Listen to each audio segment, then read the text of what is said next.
Hello everyone, welcome to Spark Up classes. This is Suman Yadav. MCC round 1 का result आ ही चुका है और अब आगे का शेड्यूल भी आ चुका है। जैसा कि मैंने इस वीडियो में बताया है, आगे का शेड्यूल भी आ चुका है कि कब आपको क्या करना है। तो शेड्यूल ध्यान से सुन लीजिए, समझ लीजिए, उसके बाद ही आप फर्दर प्रोसेस करिएगा। देखिए, एमसीसी राउंड 1 की बात कर रहे हैं हम, यानी कि जो एमबीबीएस, बीडीएस और बीएससी नर्सिंग की काउंसलिंग हो रही है। हालांकि रिजल्ट में बहुत हेराफेरी है। आप लोगों को कंप्लेन करनी चाहिए, जिसको सीट मिलने लायक थी और नहीं मिली है, या फिर जिनको दूसरा केस मिला है, उनको लीगल एक्शन जरूर लेना चाहिए। मेरा आपको यही सजेशन है, क्योंकि बहुत सारे ऐसे स्टूडेंट हैं जिन्होंने जो कॉलेज भरा ही नहीं, जो कोर्स भरा ही नहीं, वो भी उनको अलॉट हुआ है। ऐसे बहुत सारे लोग हैं, तो उनको जरूर लीगल एक्शन लेना चाहिए। इस पे शांत नहीं रहना चाहिए। हालांकि फर्स्ट राउंड फ्री है, आप चाहो तो उसे कैंसिल करके आगे बढ़ सकते हो, लेकिन क्या पता सेकेंड राउंड में भी आपके साथ ऐसा हो जाए, इसलिए लीगल एक्शन जरूर लीजिए। एमसीसी राउंड 1 की हम बात कर रहे हैं। एमसीसी राउंड 1 का रिजल्ट आ चुका है। अब रिजल्ट में दो चीजें हुई हैं। रिजल्ट में या तो किसी को सीट मिला है, सीट अलॉटेड, या फिर seat not allotted, seat not allotted. जिसको सीट अलॉट नहीं हुआ है और उसे लग रहा है कि हमें सीट अलॉट होना चाहिए था, फिर भी नहीं हुआ, तो आप एक बार इस मेल आईडी पे, आपको लगता है कि आपसे कम मार्क्स वाले बच्चे, आपकी ही कैटेगरी, विदाउट एनी कोटा, उनको सीट अलॉट हो गया और आपको नहीं मिला, तो आपको इस पे मेल करना चाहिए, MCC रिजल्ट क्वेरी @gmail.com। इस पे आपको मेल करना चाहिए और एनटीए की हेल्पलाइन नंबर पे आपको कांटेक्ट जरूर करना चाहिए।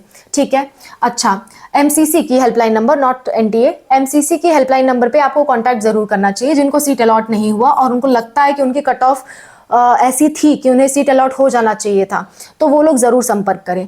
एंड दूसरा काम आप ये करें कि सेकेंड राउंड का वेट करें। सेकेंड राउंड जब भी स्टार्ट होगा, आप सेकेंड राउंड में पार्टिसिपेट करिएगा।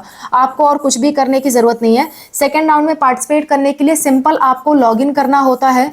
लॉगिन करके वापस से आपको चॉइस फिलिंग करनी होती है, चॉइस फिलिंग। ठीक है, और आपको रजिस्ट्रेशन वगैरह दोबारा से कुछ भी नहीं करना होता। जिनको सीट अलॉट हो गया है, उनके सामने 3 ऑप्शन नजर आएंगे। तीनों ऑप्शन में आपको बता देती हूँ। पहला ऑप्शन होगा एक्सेप्ट एंड फ्रीज, मतलब कि आपको कॉलेज बहुत पसंद है, आप आगे नहीं बढ़ना चाहते, यही कॉलेज लेना चाहते हो, यही मतलब होता है एक्सेप्ट एंड फ्रीज का। दूसरा ऑप्शन आएगा एक्सेप्ट एंड फ्लोट, या फिर किसी किसी के में ये अपग्रेड दिख रहा है, अपग्रेड। तो ये दोनों का मतलब सेम होता है, फ्लोट या अपग्रेड। इसका मतलब है जो कॉलेज आपको मिला है आप उसे ले रहे हो और आगे नए अच्छे कॉलेज की तलाश में हो।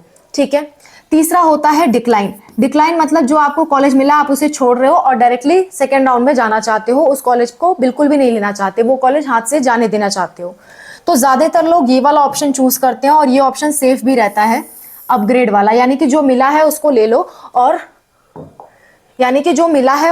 लो और आगे की तलाश में निकलो। अगर बेहतर मिल सके तो ठीक है, लेकिन अगर आप अपग्रेड करते हो तो आप राउंड 2 तक जा सकते हो, उससे आगे नहीं जा सकते।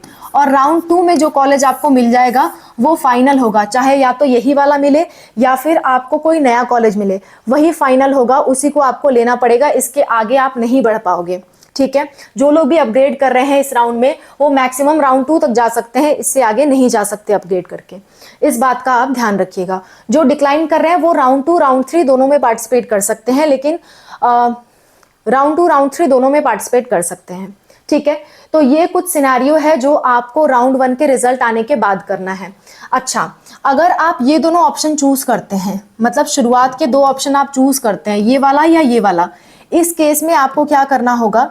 इस केस में आपको कॉलेज पे रिपोर्टिंग जरूर करनी है। कॉलेज रिपोर्टिंग किए बिना आप बच नहीं सकते। अगर रिपोर्टिंग नहीं करते हैं चूज करने के बाद भी, तो उस केस में आपको क्या करना होगा? उस केस में आपको दोबारा से सिक्योरिटी मनी पे करके राउंड 2 में पार्टिसिपेट करना होगा और जो कॉलेज आपको मिला है वो आपके हाथ से चला जाएगा, क्योंकि आपने कॉलेज रिपोर्टिंग नहीं की। कॉलेज रिपोर्टिंग के लिए आपको अपने सारे डॉक्यूमेंट्स और फीस पेमेंट करनी होगी और वहां से एडमिशन रिसिप्ट लेनी होगी। और जब भी आप कॉलेज पे जा रहे हैं और आप अपग्रेड कर रहे हैं तो कॉलेज का कॉन्टैक्ट नंबर जरूर लेके आइएगा, क्योंकि अपग्रेड करने के बाद अगर आपको दूसरा कॉलेज मिला तो इस कॉलेज पे जो अभी आपको मिला उस पे आपको जाके रिजाइन देना होगा। ठीक है, इतनी बात समझ में आ गई। इसके अलावा कोई दिक्कत, कोई परेशानी होती है, कमेंट में मेंशन करिए। मैं और अनूप सर आपकी हेल्प के लिए हमेशा तैयार हैं। Thank you for watching, wish you all the best. अगर आपको स्टिल कोई डाउट आता है, कोई कंफ्यूजन आती है, तो हमारे इस नंबर पे आप कांटेक्ट कर सकते हैं 8957391589। इस पे आप व्हाट्सएप पे मैसेज करिए, हम आपको QR कोड सेंड करेंगे। QR कोड सेंड करने के बाद 200 पेमेंट के बाद आप हमसे बात कर सकते हैं। क्लियर है? So that's all about the video. I hope this video is helpful for you. Thank you so much for watching, wish you all the best. Bye, take care.